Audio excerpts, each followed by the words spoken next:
Started, and we'll start off with number one, minutes from the previous meetings. Everything's in order. No comments to be made. Il n'y a pas de commentaires sur le procès verbal. No comments on the minutes. It's good. Good. The second item, it is the business arising from the previous meeting. On business arising from the previous meeting. Very good. Maintenant, nous allons aller. Now, we will go to the budget. Special committee on the committee on the Canada People's Republic of China relationship. We have with us Mr. Hardy, Chair of Special Committee on the Canada People's Republic of China relationship. We also have Mr. McDonald, Clerk Assistant, and Scott Lamourie, Principal Clerk for Committees and Legislative Services Directory. We'll start off with Mr. Hardy. Thank you very much, Mr. Chair. We noted with great interest a few months ago that the United States appointed a select committee to deal with U.S.-China relationships. This is about 3 years later than our Parliament formed a special committee to look at Canada-China relationships. And based on some of the initial issues that the select committee undertook to study, we could see some very, very strong common connections and common issues. Police stations, Chinese police stations operating in the United States, and of course we've had that same issue here. So we thought at that time a connection with that select committee might be very useful to us in terms of trading ideas, in terms of identifying common experts that we could draw from on strategies, background, et cetera, et cetera. And in fact, we could also start to look at the comparative tools that each nation has to deal with things like foreign interference or coercion or some of the other things that have, very clearly been troubling us about our relationship with China. There's also an opportunity to look at synergies in the way we approach these issues. You might recall that former President Trump put an embargo or a tariff on Chinese steel, only to find out later on that China was trying to basically launder steel through Canada to get it into the United States. So very clearly we understood at that time that Canada is seen by China as a way across the border into the U.S. So there are a lot of common interests, but more importantly, I think opportunities to look at common strategies, common responses. I would go back to meetings that we had just over a month ago as some of us from our special committee, plus other parliamentarians, visited Taiwan, where we got into discussions about their relationship with China. And one of the key things that came out of those discussions was the need for care. We have heard an awful lot about refriending, reshoring, et cetera, et cetera. But, when I was speaking with the foreign minister in Taiwan, we both identified the need to be very, very careful not to try and isolate China, because an isolated country of that size and with that kind of power could become extremely dangerous. And our two countries, Canada and the U.S., if we operate independently and in a non-connected fashion, could end up cumulatively creating difficult situations that could be, far more troubling than we can imagine. I think that, when we look at the effort that we've put in, the things that we have on our plate, like the Indo-Pacific strategy, which will have certainly an influence on the other nations in the Pacific Rim. It's very clearly identified that that Indo-Pacific strategy has a very strong China component to it. The U.S. isn't involved in that, but they need to at least know what we're up to, what we have planned, the reasons for the actions that we're taking. And I think that Washington, D.C. itself is a very rich field of academics, of think tanks, over and above their parliamentarians, their congressmen, their representatives. And a couple of days, we're thinking, the neighborhood of July 10, 11, and 12, where we could go down there, have the discussion with the select committee, or at least members from it, including the chair, Representative Gallagher, who I believe is from Wisconsin. I've been following their work. They're into some very interesting discussions that are not far out of focus with the discussions that we've been having for the last 3 years. Just yesterday, I had the pleasure of tabling an excellent report from our committee in Parliament on, the perils that China represents to Canada. I think the United States shares many of these same perils, and the more we can coordinate our activities to end up in the right place with that country, the better. And we believe that being there in person, building personal relationships with some of the people, on that select committee, and other legislators there, will give us a much, much better chance of coming up with a cohesive and basically effective strategy to make sure that we're handling China, which has become very difficult, very bellicose. It's hard to be friends with them, but we need the best way possible to deal with them. And so a few days of our committee spent with their committee and others in Washington would be time well spent and very valuable to our ongoing efforts to put our relationship with China in the right place. Very good. Are there any questions? Est-ce qu'il y a des questions? Any questions? Seeing none, we have a recommendation on the table. Do I see unanimous or consent around the table about putting it forward? Very good. Thank you for your presentation, Mr. Hardy, and we've approved the recommendation. Thank you. Now we'll go on to item number 4, interpretation resources. Okay.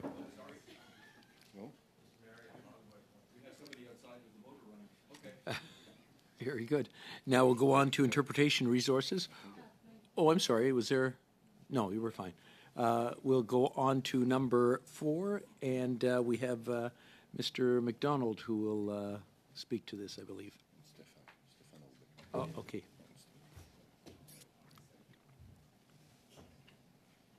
Thank you very much, Mr. Speaker. We wanted to just update the board. We wanted to just update the board to make sure members were aware that a letter was received yesterday from the Translation Bureau confirming their ability to maintain their current service levels in this autumn, and also that they speak briefly about their efforts currently underway to hopefully increase their capacity in the future. Aussi, on voulait faire une brève mise à jour. We also wanted to give you a brief update on remote interpretation this year. The fact that we had a small number of meetings to date, well, they were successful, I believe. We have had to do a little bit of tweaking, but we think that this pilot project was successful. We intend to consult with the WIP offices over the next few weeks in order to get a better idea as to whether they're comfortable with these solutions, and we'll look at how we can introduce this service in certain meetings over the next few weeks. It's still limited as a service, but if we work with the WIP's office, we may be able to provide this service for certain types of meetings. I think that Stephen also wanted to talk about the testing program. I'll give you a little update. We continue to work with the interpretation office to ensure that no one is at risk and feels that all the interpreters feel safe. Obviously, the Last week, there were some questions raised as to the iZone standards. We did tests that were supervised. We validated this over the last few weeks. We also validated the headsets. We wondered about the frequencies that were coming through these headsets, and we had it verified by an independent laboratory. And we wanted to make sure that it met the appropriate standards. We also had an initial meeting. We said that we wanted to set up a proper table with ISO standards, and we discussed the matter with them. We talked about the risk of frequencies that have been measured over the past few weeks. We should have a report on this shortly. The preliminary evaluation seemed to show that the frequencies are within the range. Same thing for the conference rooms. We've looked at that as well.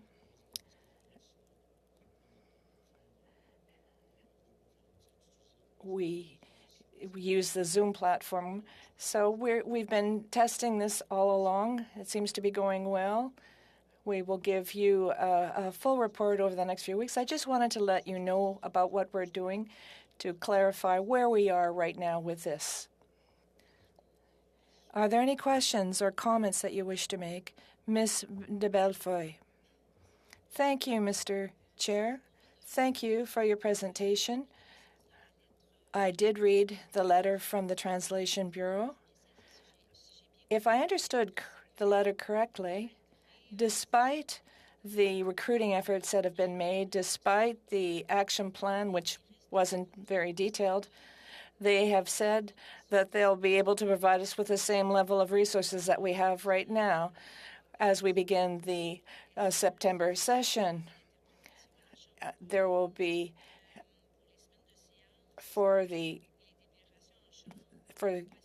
there will be over 50 committees, and there's the House as well. Does this pilot project include this?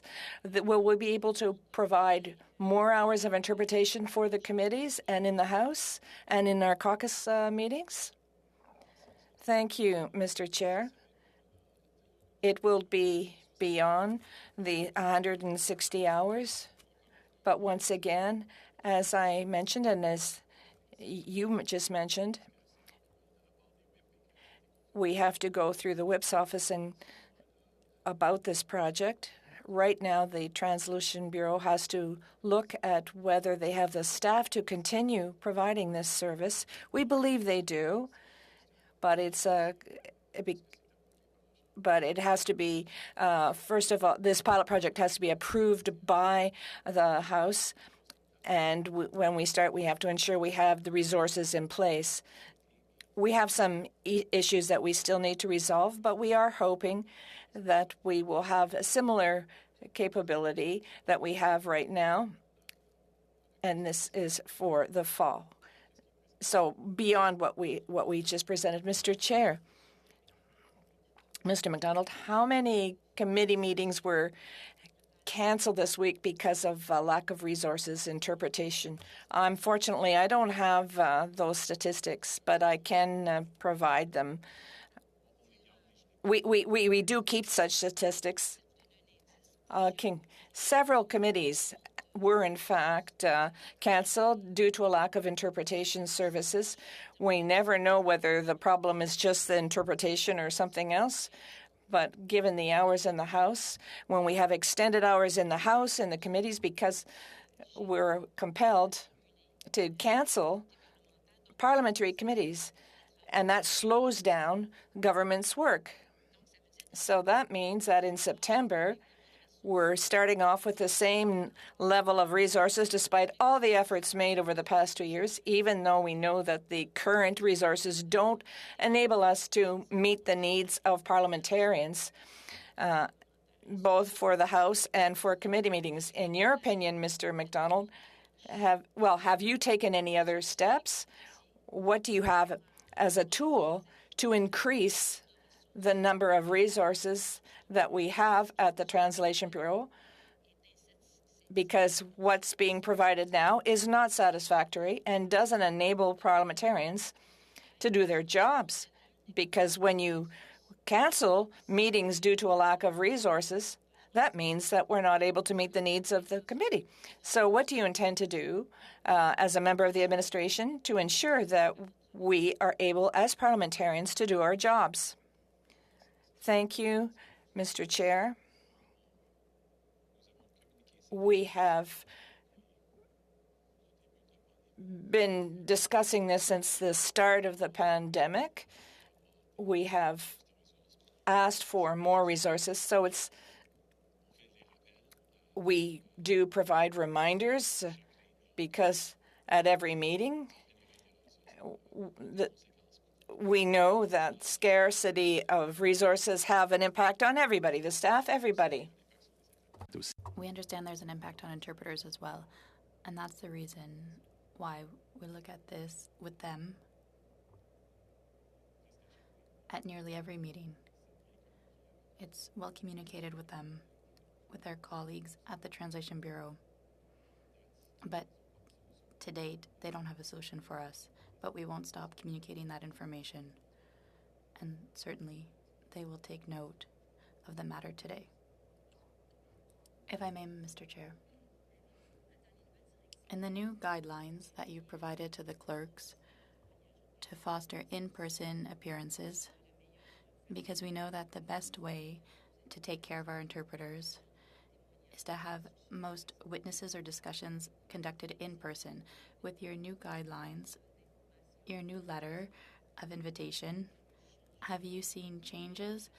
Do you have collaboration with the team of clerks so that witnesses and ministers appear in person so that we can get back to a comparable level to before the pandemic?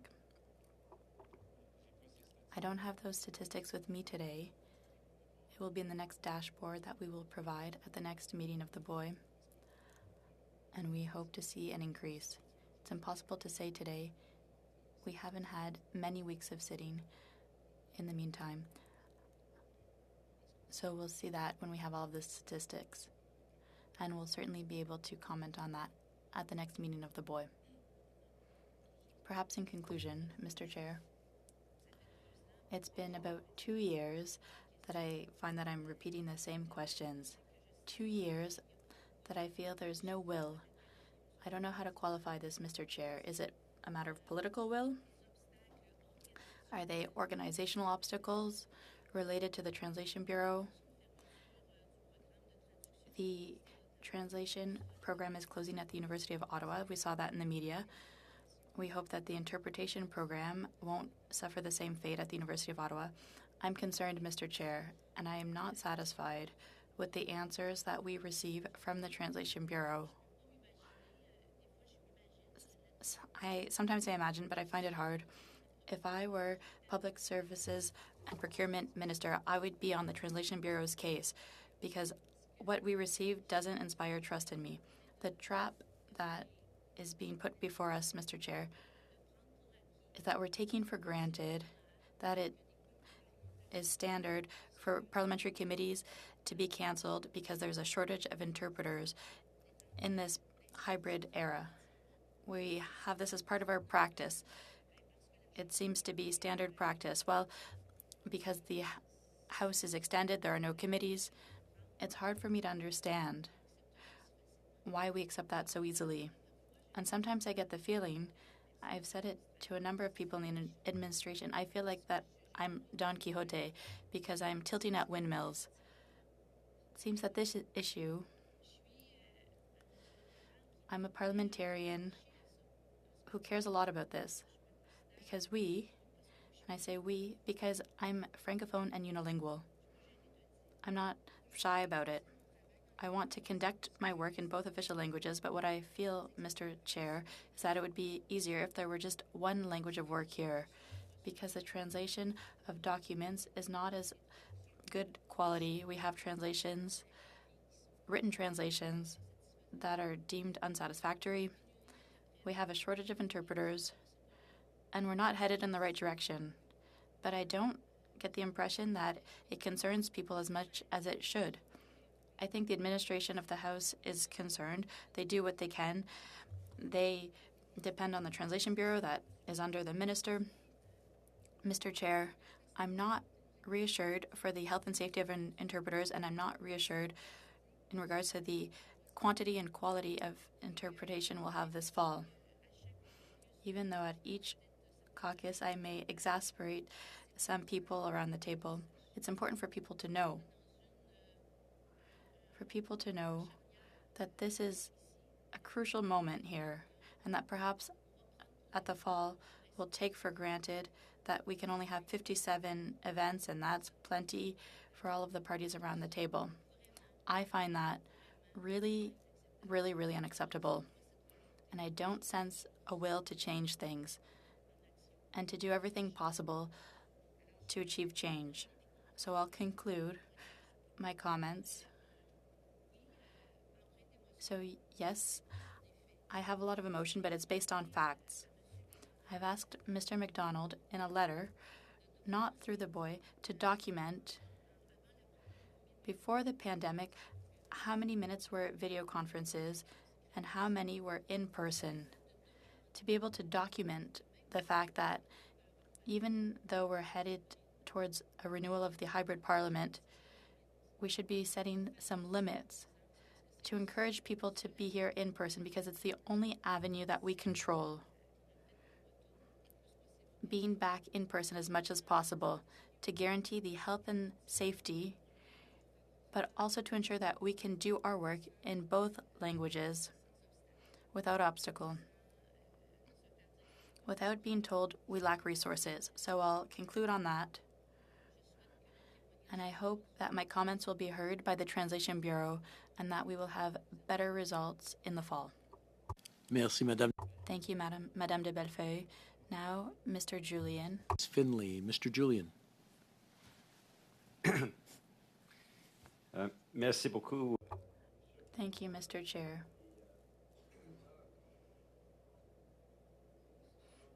We had a discussion during our last meeting of the boy. We didn't have consensus on inviting the Translation Bureau, but I think it's urgent. Mr. Chair, I know you take this very seriously. You answered my letter, and you said that the Translation Bureau is aware of discussions that were held at the last meeting of the boy and informed the administration of the House that it plans to send information on capacity for interpretation services. The letter is totally insufficient. It gives no information. When we talk about accreditation exams for last year, we don't even know how far we've been through those accreditation exams, how many new interpreters there are. So we don't have enough information. The Translation Bureau doesn't seem to take this seriously. And we don't have answers to questions because they're not invited to come. I would have many questions for the Translation Bureau. I know that Mr. MacDonald and Mr. Obey are doing their best, but it's the Translation Bureau that needs to answer these questions. And even though I see some hope with distance interpretation, the reality is that the working conditions of interpreters is of concern to me. And as Madame de Bellefeuille said so clearly, the fact that we cancel committee meetings doesn't make sense. Parliament is spending millions of dollars to build Centre Block, but we're not investing to have resources for the work to be done within Centre Block or within West Block. Without interpretation, there's no Parliament. It's as simple as that. This is a bilingual country. Whether MPs are Anglophone or Francophone, they need to be able to participate equally. This is a fundamental principle of our country. And the fact that we have to cancel so many committee meetings means that we're in a bit of a crisis in the face of the lack of action that I see. I am not reassured by the lack of information. And the question of freelancers is of concern as well. Is it true that freelancers are being imposed a burden of work that is not safe with the conditions for next fall?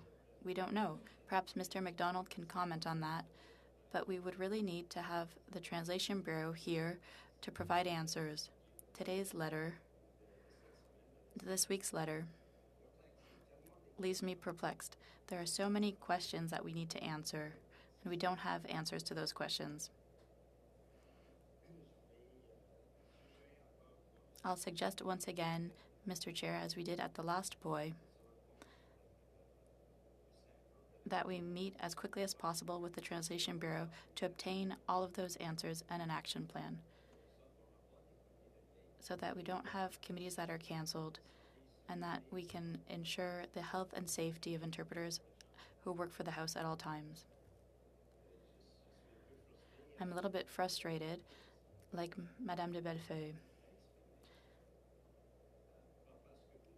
Not because you don't take it seriously, Mr. Chair. I know you do. But the Translation Bureau isn't here to answer our questions, and I find that frustrating. So my question about freelancers, I will suggest, I hope this time we'll have consensus, Mr. Chair, to invite the Translation Bureau to come to the BOI ASAP. McDonald. Mr. McDonald, do you have comments or answers? Just that we have no more information, just questions for the Translation Bureau. So the frustration is widespread here. Thank you. Mr. Chair, I have a few questions. A hybrid parliament is scheduled to sunset June 23rd. If we allowed it to expire, how would that change the resource picture for committees and House sittings this autumn?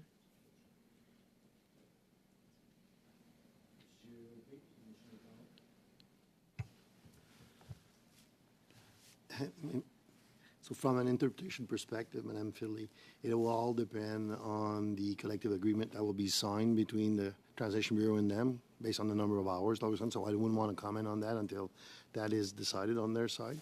From a technology perspective and a procedures perspective, Olivier talked about procedure, but we certainly would have, if they would come back to site, we certainly would have all the resources to actually deliver on the requirements of the House from the committees and also from the caucuses and the chamber events.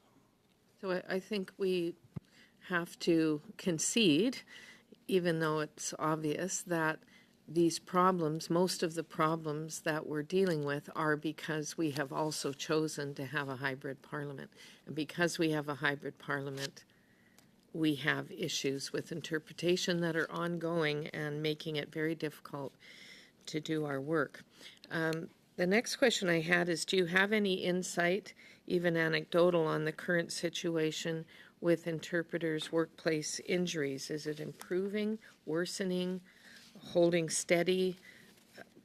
We've had several iterations of our headphones and all that. So is this helping or is it kind of static?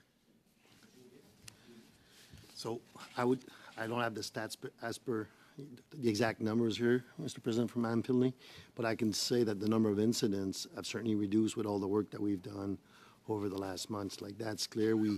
As you know, we've put in place processes to actually meet at the end of meetings with all the stakeholders to make sure that we understand when were there an incident, was there any risks, and the number of incidents have went down from our perspective, but I wouldn't want to be able to comment on the number of incidents that are supplied through PSPC because I don't have access to these numbers. Well, even the anecdotal understanding is helpful to know if some of this seems to be helping their workplace satisfaction. If I may just add one point to that, I think that what we've seen, we know that there have been occasions where even just using the old, new technology, but the system pre-pandemic, where there have been injuries. Every microphone you'll see in front of you has a warning about putting your earpiece close to the microphone, because that can cause feedback in the room. And those things still happen today as well, sort of thing, and those lead to injuries, but they're not necessarily related to hybrid. Some maybe, but not all of them will be. Some of them were things that happened pre-pandemic and will continue today, despite every effort to try and reduce those things as much as possible. And those efforts are a long-standing commitment to continuous improvement and working to try and reduce those things as much as possible as we go forward. Thank you. Are interpreters continuing to work the 4-hour shifts that the pandemic brought on? That's our understanding, yes. That's how we schedule. So that's how they schedule. there's been no move to 6-hour shifts? Not that we're aware of. We've read media reports, but we have no other information. And when do you anticipate the remote interpretation pilot will have us in a position to expand the pool of resources available for committee meetings weekly? Through you, Mr. Speaker, we're hoping that we can consult the whips next week to get the sense of their comfort level. We'd like to responsibly bring that capacity online to make sure, because we want to make sure that it's fully meeting the requirements and the expectations of members. So we were hoping that we might be able to suggest, for example, that we start with steering committee meetings, because there's been no capacity for steering committees, or very it takes away from other committee meetings. And so if that was of interest to the whips, maybe that would be a good place to start. They're not broadcast meetings. It would be a slow start, a responsible start to making sure that it fully meets the requirements. And based on that success, then it would be possible to ideally expand that to include full committee meetings and even broadcast committee meetings at some point in the future. Thank you. I have one last question, if I might, Mr. Chair. It seems like there is more committee resource rationing this spring. With meetings, our experience is that meetings have been canceled far more often. I've also heard it suggested that there are just more committee demands. So would you be able to assemble a statistical picture for us so that we can better understand that demand? Madame de Bellefeuille asked a similar question a few moments ago, as you know, and we're already working on that. We just didn't have it with us today, but we'll definitely be sending something to the board. Thank you.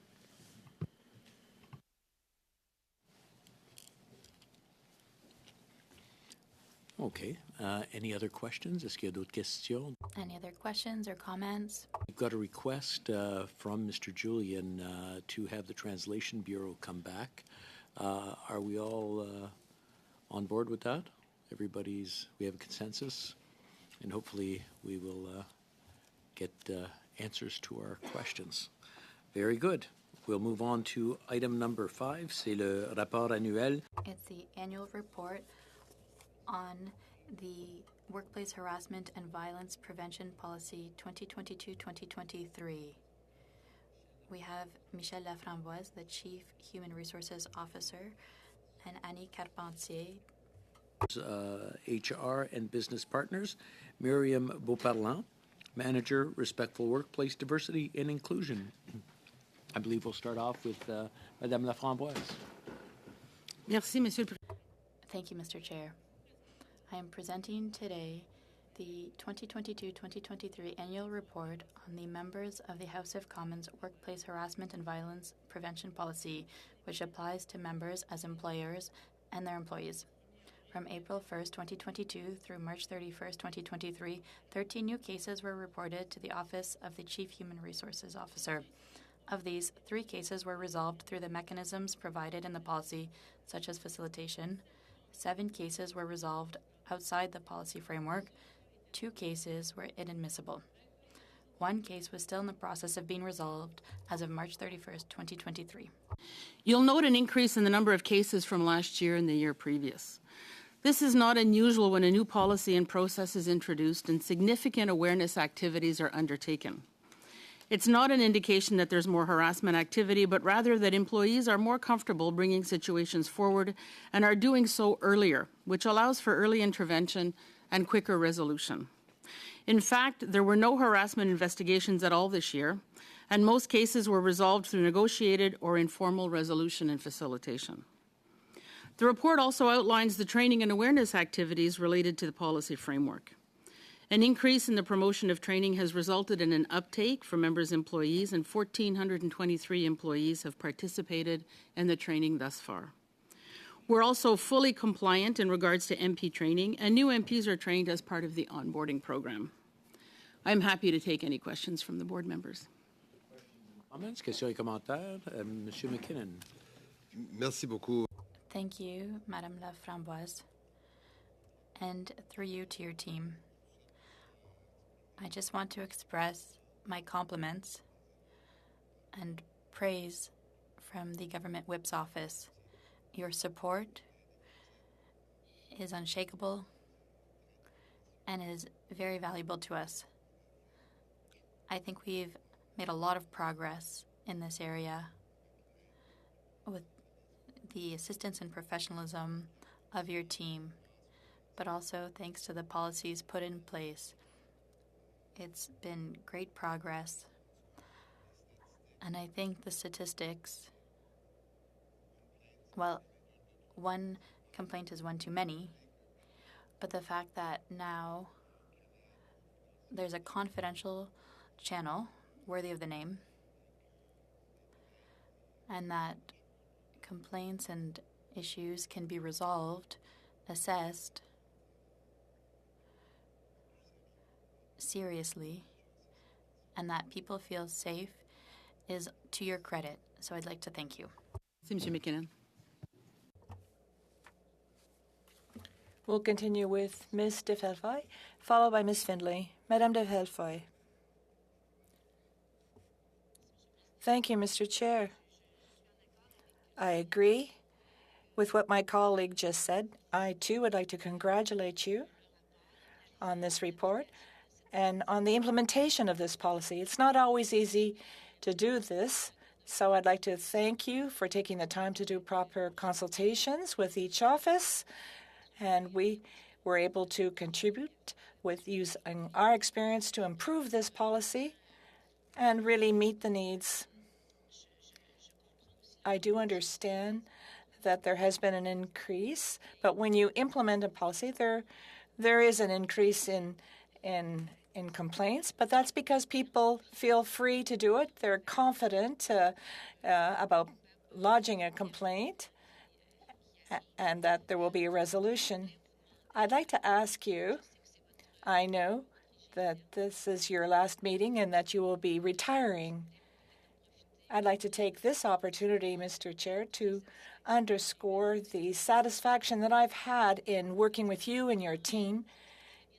You've got a very good team. Often we say good leaders know how to get good people around them, and you do have a very good team. You got good people around you, and the Bloc Québécois caucus is very satisfied with the human resource advisors, Bruno and Geneviève. You are there to help the MP's office, to help the MPs, to provide them with all of the tools so that they can carry out their duties properly, particularly during moments that have been difficult. So I'd like to wish you a happy retirement and take full advantage of life. And we hope that your students have been well trained and that they will be here at the board meeting next time round, and that they're able to listen as well as you do. Thank you. Thank you, Ms. de Helfoy. It was a real honor to work for the House. I also want to thank you very much for all the work you do and the processes that have been set up. I think it is extremely important to create a sense of both calm outcomes and also for the confidence it builds in people that they know there is a process, there's a place to go, and there's people helping them work through sometimes some difficult and sensitive issues. So I compliment you on that. I wish you a happy retirement as well. I'm a little jealous, but I'll just leave it at that for now. And I hope it's a happy time for you. Most busy people don't really retire. They just find something else to do. So I imagine you may be one of those people. I have just a couple of questions. One is on the report, it speaks to 3 incidents. It says multiple. And I was just wondering if you have more of a breakdown on what multiple means. And maybe I'll just ask the second question at the same time and let you go from there. In last year's report, you also gave some data on inquiries as separate from complaints. I don't see inquiries this year, so I'm just wondering what the change is about. Thank you very much. So when we talk about a multiple, it's because individuals, when they file a complaint, it's typically based on a variety of behaviors or maybe several incidents, and they're not always sure exactly what to label it. So multiple means that there might have been some abuse of authority, there might have been issues that they feel were personal harassment, and those are considered 2 different types of harassment under the policy. So when we say multiple, it means that there are a variety of behaviors that are being brought forward and need to be addressed, and it's not just one channel. As far as the inquiries go, so the first year we tracked inquiries because it was really important as we implemented the policy to get a sense of did the employees understand it and what kinds of questions we were getting. But there's no requirement under the legislation to track inquiries. And so after the first year, we had the information we needed to make sure we were resourcing it appropriately. And so we're no longer tracking inquiries, the number of inquiries. All makes perfect sense to me, Mr. Chair. Thank you for your good work. Thank you. Un dernier commentaire par M. McKinnon. Puisque One final comment from Mr. McKinnon. Since Ms. de Helfoy and Ms. Finley have already said this, I didn't know that this was your last appearance before the board, so I too would like to add my voice and wish you, on behalf of the Liberal Party and the Whipsaw office, to wish you a very happy retirement. We were really spoiled and well served by you. Thank you, Mr. McKinnon. And another question or comment from Mr. Julien. A comment, Mr. Chair. Ms. Laframboise, it's clear that there's consensus amongst all political parties here. We find you highly competent, professional, and thank you for all the work that you have done for our democracy. And I'd like to really thank you for the work that you've done. It has been exemplary. And clearly, we wish you a very wonderful retirement. And we hope that you won't stay too far away from the House of Commons. Come and visit us from time to time. Thank you, Mr. Julien. Any other comments or questions? We will now turn to point 5, but this is the statistics on diversity for the House of Commons.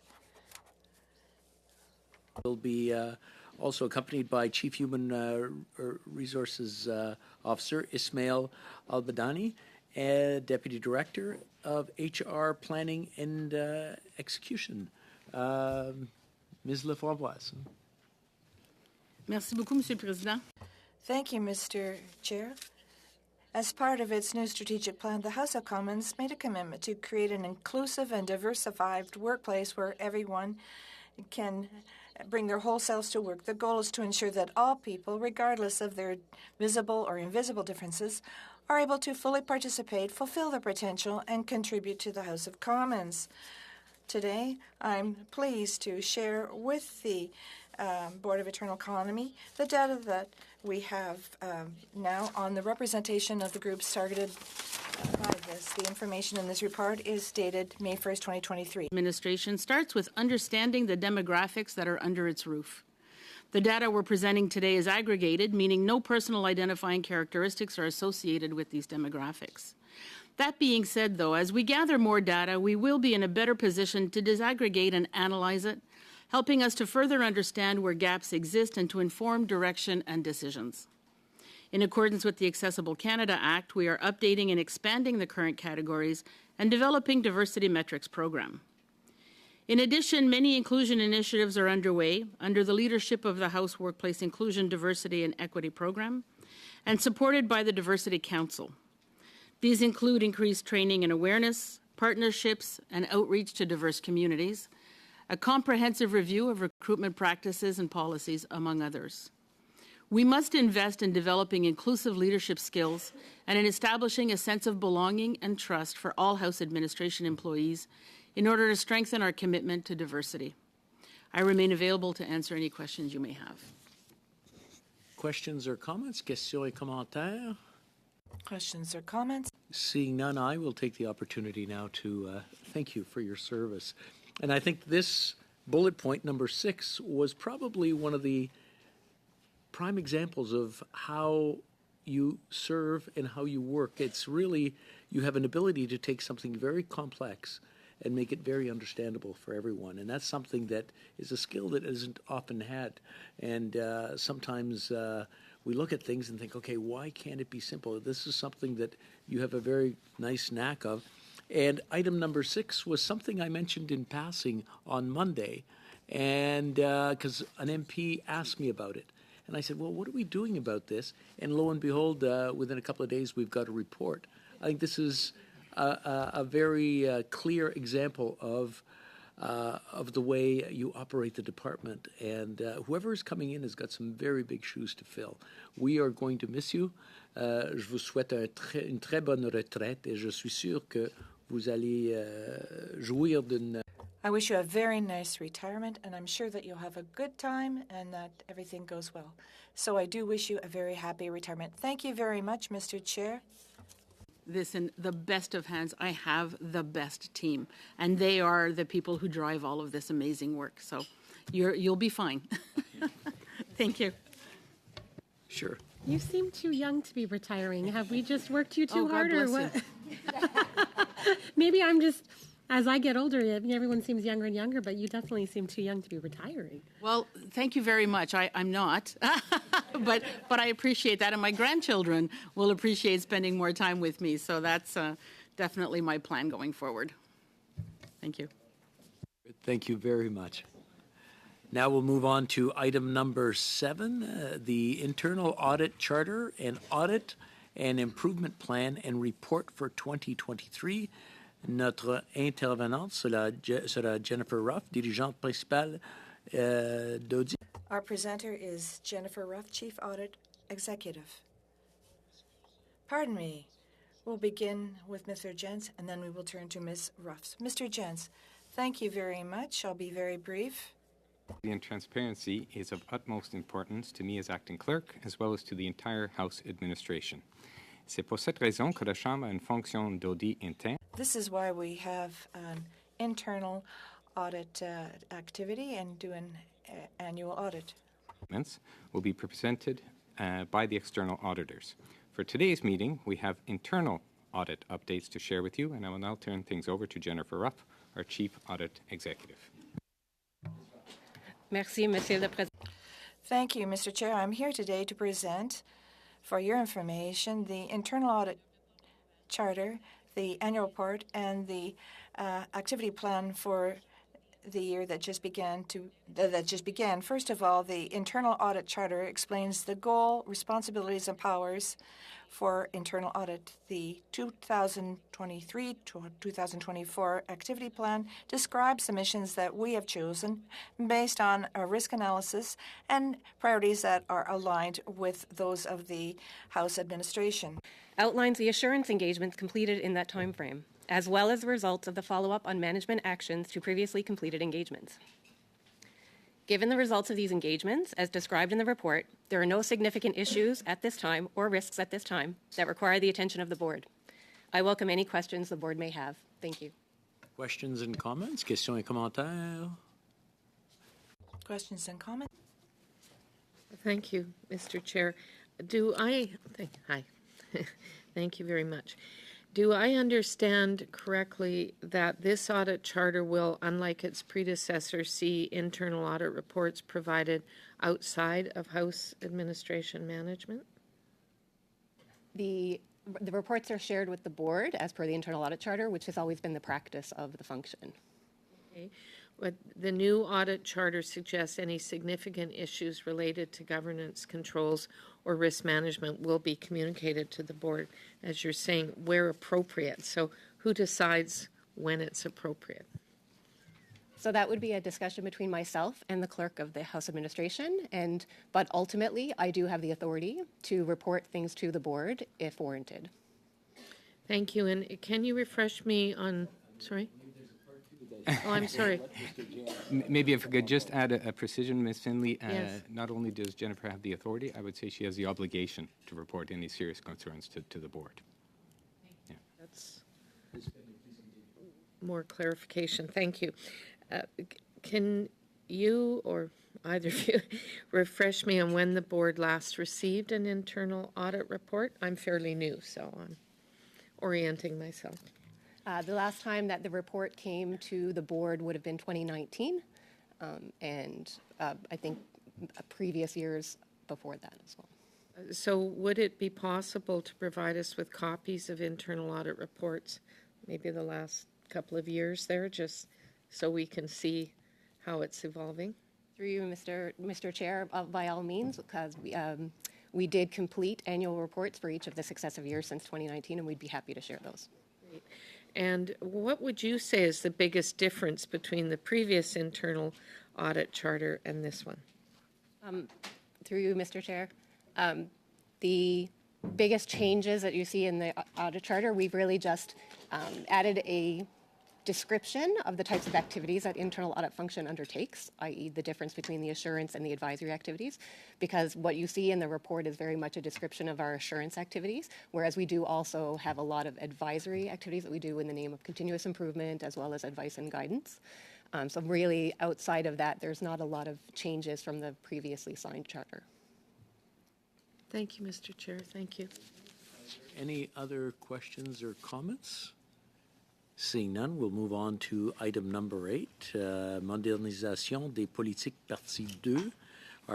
Modernization of policies, Part 2. Presenters are Paul Saint-Georges, Chief Financial Officer, Michel Bidard, Interim Law Clerk. Chief Information Officer, and José Fernandez, Deputy Chief Financial Officer. We'll start off with, on va commencer avec Monsieur Saint-Georges. Monsieur Saint-Georges, à vous la parole. We'll begin with Mr. Saint-Georges. The floor is yours.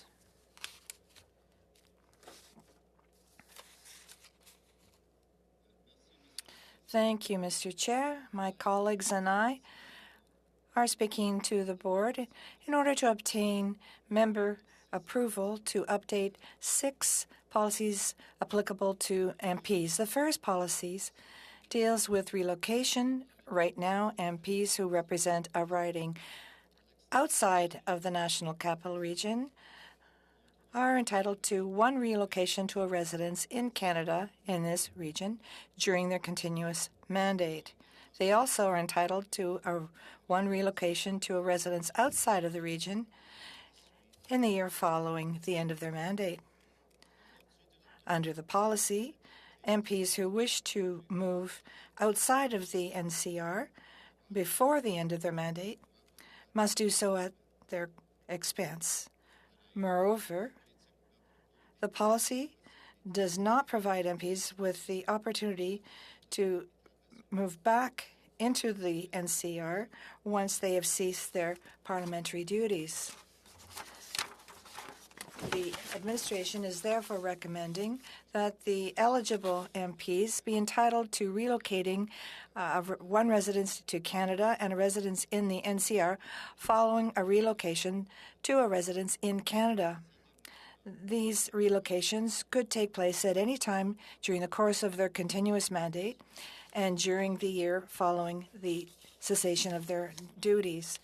The administration is also recommending that the board give the CFO the flexibility to authorize, exceptionally, relocations when MPs are dealing with special situations that or ones that are beyond their control. Refers to the delegation of forms and signatures. The current policy requires that re-elected members sign the entire suite of administrative forms relating to various resource allocations, at least at the beginning of each parliament. This practice is unnecessary, especially as the information remains mostly unchanged. To streamline the process, the administration recommends changes as detailed in the submission to make the forms delegations of authority and declarations valid for a longer period of time.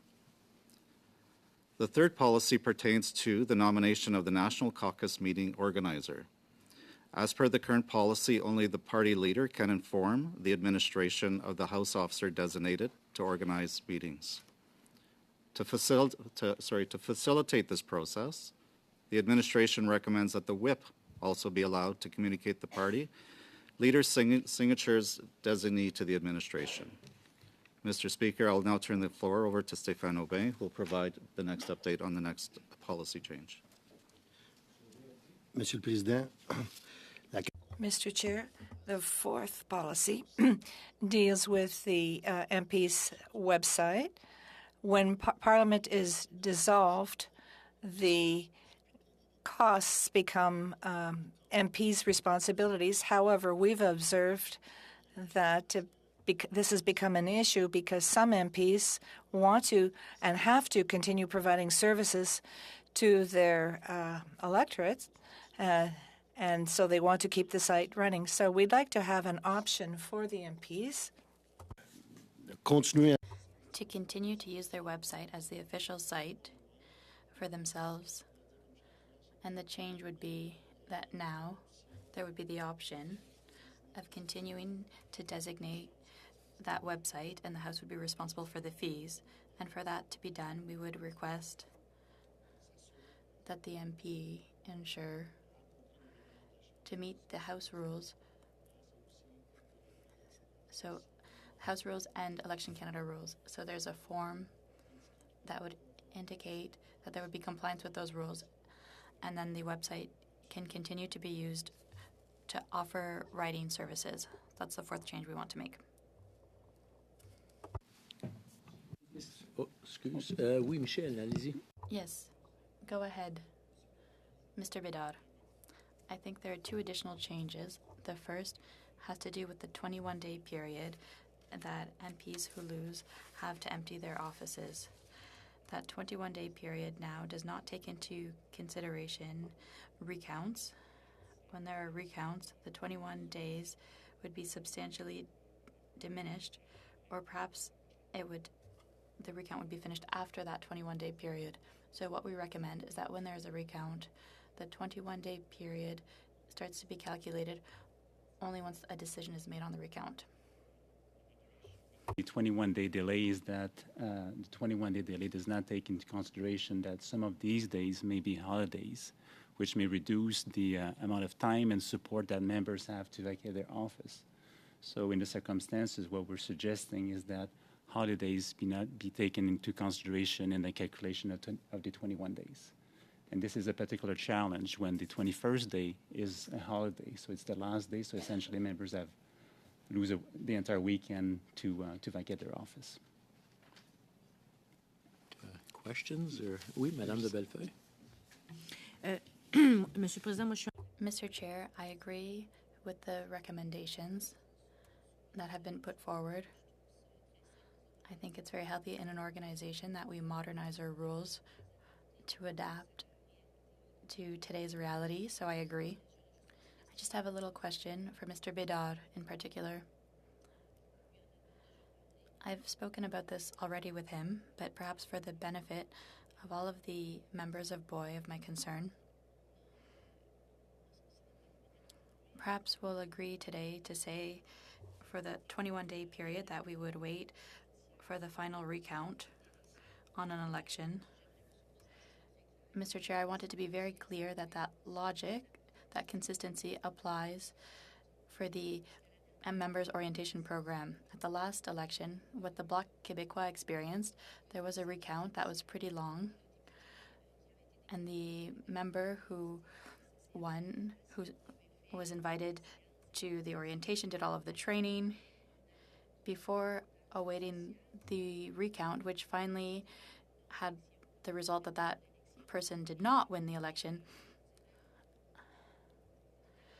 And there was all sorts of administrative hassles in reimbursing fees. And so with that logic, we understand it, and we welcome that change, that administrative change. But that should also go to members' orientation as well. So what I'm saying is that it's not logical to invite a member who was elected but who has a recount happening to be invited to do all of the orientation and training as an MP, because that causes other problems. And that's not the Board of Internal Economy, but that's more about the organization. I'm just taking this opportunity to give that message to the whole team, so that logic should go throughout the whole administrative and organizational process when it comes to welcoming new elected members and not those who are undergoing a recount, for example. Do you have something to say? Madame de Bellevue, yes, duly noted. The message has been shared with the orientation program so that it's consistent in its policies. Okay, je vais laisser continuer. You may continue. I have some conflicts here. Mr. Bédard, you may continue. The next topic for the modernization of policies has to do with the contracts of House officers. Currently, for senior managers, when there's dissolution, it differs based on the type of contract, whether it's professional services or goods and services. So what the administration proposes to make things more efficient, uniform, and clear is to have one set of rules. So contracts for leaders, for whips, they would continue even during dissolution. And in the new in the new parliament, the contract would go to the successor if there's a new House officer. The only exceptions would be for the vice chair of committees of the whole and for caucuses.